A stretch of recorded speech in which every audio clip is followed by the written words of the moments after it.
ഇന്നലെ എമർജൻസിയിൽ ഒരു 60 വയസ്സുള്ള അമ്മച്ചി വയറുവേദനയായിട്ട് വന്നിട്ടുണ്ടായിരുന്നു. She's not able to pass stool for 1.5 day. Haemodynamically stable ആയിരുന്നു. ഞങ്ങൾ ഹിസ്റ്ററി ചോദിച്ചു. അപ്പോഴാണ് മനസ്സിലായത് 2 ഡേയ്സ് ബാക്ക് അവർക്ക് ലൂസ് മോഷൻ ഉണ്ടായിട്ടുണ്ടായിരുന്നു. 2 to 3 episodes of foul smelling ആയിട്ടുള്ള മൈൽഡ് പനിയോടുകൂടി മൈൽഡ് അബ്ഡോമിനൽ പെയിനോട് കൂടിയിട്ടുള്ള ലൂസ് മോഷൻ. അവരടുത്തുള്ള ഒരു ഫാർമസിയിൽ പോയിട്ട് ഒരു ടാബ്ലറ്റ് കഴിച്ചു. എന്നിട്ട് ഒരു ദിവസത്തിനിടയിൽ ആൾമോസ്റ്റ് 2 to 3 ടാബ്ലറ്റ്സ് അവർ എടുത്തിട്ടുണ്ട്. അതിനുശേഷമാണ് ഈ സിംറ്റംസ് തുടങ്ങിയത്. ആക്ച്വലി ആ ടാബ്ലറ്റിൻ്റെ കോംപ്ലിക്കേഷനാണ് ഇപ്പോൾ ആ അമ്മച്ചിയെ ഞങ്ങളുടെ ഹോസ്പിറ്റലിലേക്ക് എത്തിച്ചിരിക്കുന്നത്. എന്താണ് ആ ടാബ്ലറ്റ്? ഇതിൻ്റെ പേരാണ് ടാബ്ലറ്റ് ലോപ്പറമൈഡ്. നമ്മളിൽ പലരും ഓവർ ദ കൗണ്ടറായി വാങ്ങി കഴിക്കുന്ന ഒരു ടാബ്ലറ്റാണത്. ഇതെന്താണ് ചെയ്യുന്നത്?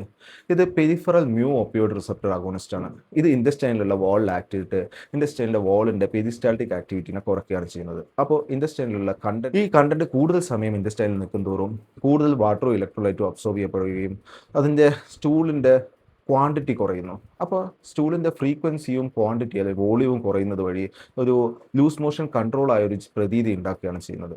ആക്ച്വലി ഇത് ട്രീറ്റ്മെൻ്റ് അല്ല ചെയ്യുന്നത്, സിംറ്റംസിനെ മാത്രം കൺട്രോൾ ചെയ്യുകയാണ് ചെയ്യുന്നത്. അപ്പോൾ ഇത് ഡയറിയിൽ കൊടുക്കാൻ പാടില്ലേ എന്നായിരിക്കും നിങ്ങളുടെ ചോദ്യം.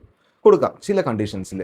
ഡയറിയ പ്രോമിനൻ്റ് ആയിട്ടുള്ള ഇറിറ്റബിൾ ബൗൾ സിൻഡ്രോം, നിങ്ങൾ എവിടെയെങ്കിലും ട്രാവൽ ചെയ്യുന്ന ട്രാവലേഴ്സ് ഡയറിയ പോലെയുള്ള സിറ്റുവേഷൻസിൽ, അർജൻറ്റായിട്ട് സ്റ്റൂൾ ഒന്ന് കൺട്രോൾ ചെയ്യേണ്ട സിറ്റുവേഷൻസിൽ, അല്ലെങ്കിൽ ക്രോണിക് ഡിസീസസിൽ, അല്ലെങ്കിൽ ഡോക്ടേഴ്സ് സജസ്റ്റ് ചെയ്യുന്ന ചില കണ്ടീഷൻസിൽ മാത്രമാണ് ലോപ്പറമൈഡ് എടുക്കുന്നത് ഉചിതം.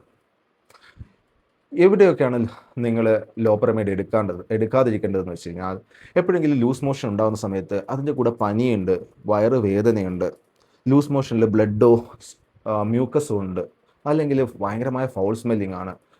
ഈ സാഹചര്യങ്ങളിൽ ഇത് ഇൻഫെക്റ്റീവ് ഡയറിയ ആവാനുള്ള സാധ്യത കൂടുതലാണ്.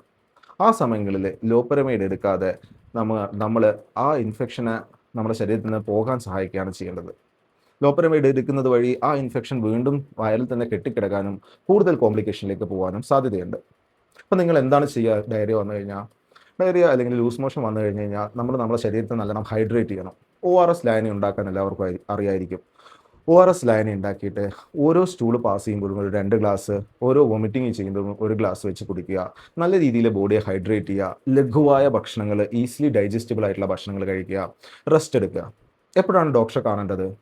നിങ്ങൾക്ക് ലിപ്സും ടങ്ങും ഒക്കെ ഡ്രൈ ആയതുപോലെ തോന്നുന്നു, തലവേദന വരുന്നു, നല്ല ക്ഷീണമുണ്ട്, പിന്നെ യൂറിൻ പാസ് ചെയ്യുന്നത് കുറഞ്ഞിരിക്കുന്നു, വയറുവേദന, പനി, സ്റ്റൂളിൽ ബ്ലഡോ മ്യൂക്കസോ ഉണ്ടോ, ഈ സന്ദർഭങ്ങളിൽ എത്രയും പെട്ടെന്ന് അടുത്തുള്ള ഒരു ഡോക്ടറെ കാണുന്നതാണ് ഉചിതം. അല്ലാതെ ഓവർ ദ കൗണ്ടർ മെഡിക്കേഷൻസ് വാങ്ങിക്കഴിച്ച് വീട്ടിലിരിക്കുന്നത് വളരെ ആപത്കരമാണ്. ഓക്കെ, ഇത്രയാണ് എനിക്കിപ്പോൾ പറയാനുള്ളത്. ഇങ്ങനെ ഒരു കേസ് വന്നപ്പോഴാണ് എനിക്കതിനെപ്പറ്റി ഒന്ന് പറയാൻ തോന്നിയത്. Thank you.